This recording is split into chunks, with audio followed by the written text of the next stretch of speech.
Hello, mortals. It's nice to see you again. So in this video, I want to discuss the situation that happened less than 2 months ago between two big communities. This conflict was so big that whenever I wanted to search for one out of two games videos, there were always corny comments saying, "Oh my god, your game is trash." As you may guessed, it was a conflict between JJS and TSB communities. I'm not going to defend TSB or JJS in this video. Also, this is just my own opinion, so if you think I'm wrong at some point of video, you can click off it. Well now, enjoy. So it all began when JJS started to gain thousands of people in September to November of 2025. Some of the TSB players started to migrate to JJS and they became JJS fans, which resulted online to go up a little. And in March it blew up. And because TSB was the biggest battleground and because it didn't have an update in 8 months, JJS players started invading TSB videos comment sections with jokes about TSB. Now here's a point, some of those JJS fans were previously TSB ones, but it was just around 20%. Even now I think it's around 35% of previous TSB players. Others are from other big games or even from Roblox's charts. And in May TSB trailer got released. And because TSB fans were hyped about the update, JJS fans noticed it and started to joke about TSB going extinct after 1 week, which is kinda true, but if we look at online, it still shows pretty good numbers. Well, let's continue. TSB fans started defending their game because they all didn't even know if the update was good or bad. But JJS fans were winning because of numbers. And then it happened, the update. TSB's online went to million, but dropped in about 5 days to 135,000. JJS fans were laughing at that moment. They made memes about the update, they wrote, "Oh my god, it's just cutscene slop or VFX slop," and TSB fans couldn't defend it because the update was okay but not super cool. So TSB fans decided to start making fun of JJS, which resulted JJS fans to write, "You all started that conflict." Now here is my personal opinion, JJS community started the conflict, but because TSB players were hyping up the update and even after started to make fun of JJS, they are not really better than JJS. Yeah, that's hard to explain, but I think you've got an idea of what's going on here.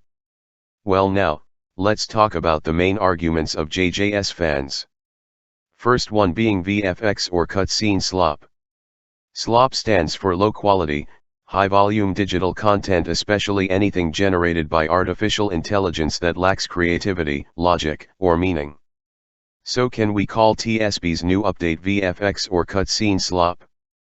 For VFX, I think it's 100% no. This argument is used when someone shows cosmic transformation because it has a lot of effects in it. And what can I say? It's not VFX slop at all because Cosmic Garu originally had a lot of different particles while doing some moves, like Gamma Ray Burst. Now here's another point, VFX slop looks something like this. And what's in TSB is called organized VFX spam. Yeah, I just made this name, what are you going to do with it? Well, even if you still think it's VFX slop, go and write it on this animation then because it has a lot of VFX too. And I don't need to say anything on cutscene slop because it doesn't even exist anywhere, it needs to be named correctly, long cutscene. Then, there is argument about update being not worth it. What can I say, it's 50 to 50%.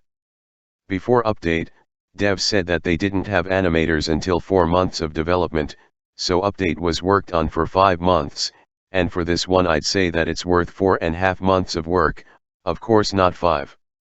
If they've worked for 9 months with animators, I think then we would have all 4 moves of Cosmic Garu, 3 moves on Awakening of Zombie Man, all finishers for Monster Form and Child Emperor, 2 to 3 finishers on Zombie Man, and a new game mode ready. And that would be worth of 9 months, but you know they didn't have animators for 4 months, so that's what happened. Then there was an argument saying that one JJS skill builder created Cosmic Awakening faster than TSB did, and people were saying that it's just a one developer and it was faster than whole team. The problem is that those who are saying that are dumb. Creating something in any skill builder is much easier than implementing into the game, because you need to write code, create new original VFX, SFX, get that in game and make it work normally. Another argument people used is, JJS is for fun, TSB is serious place. And for this one, I want to exactly say one thing for all JJS community. JJS fun mostly comes from funny moments, not gameplay.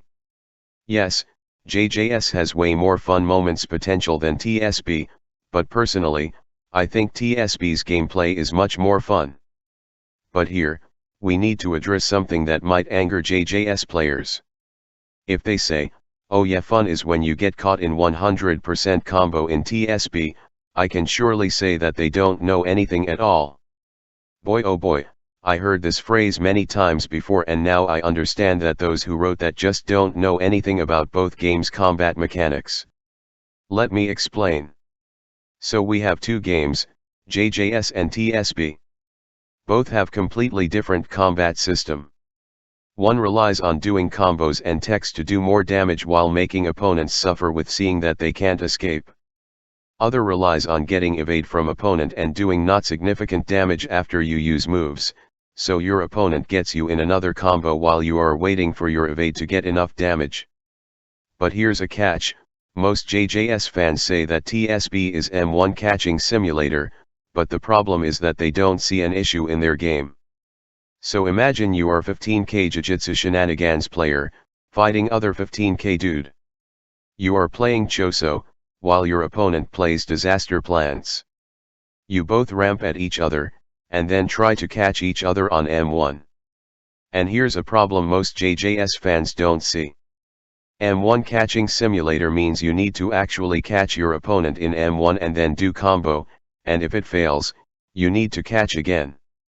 In the strongest battlegrounds, M1s have much bigger end lag than JJS, plus they are slightly bigger, so when you try to M1 catch in TSB, you will most likely end with result like, failed M1, rotated, got M1, or, failed M1, rotated, failed M1, got catched, or got M1. It's a total of 6 or so variations. In JJS, M1 end lag is really small, so after you failed to catch M1 around your opponent, you can block, rotate again, fail M1, block, rotate again and more until opponent catches you. So now, think about it, JJS on paper is the definition of the M1 simulator, while TSB is not really that thing. Hard to explain, but just know that TSB is not really M1 catch game, while JJS might be it. Continuing talking about fun, I actually feel that it fades away from JJS. Most players nowadays are even more salty than in TSB, because in each server there is at least one toxic player or teabagger, and there are even competitive players that always use some really strange combos that will just make you suffer. I don't know how many toxics there are truly in JJS, because right now my chat is blocked due to age restrictions, but it may be more than I might think. So total verdict is that JJS is still pretty fun game, but not as fun as it was before it got to Roblox's charts and to some TSB players. And TSB on the other half is pretty good game, you just don't really need to search for fun in it, it will come when it's needed to, just enjoy gameplay for now, or at least try to. I might talk about both games' combat system and compare them in future, but only if I want to. That's all I wanted to say in that video. I might make another video similar to that, but I don't really know for now. I will be on vacation in a few days after release. See you later.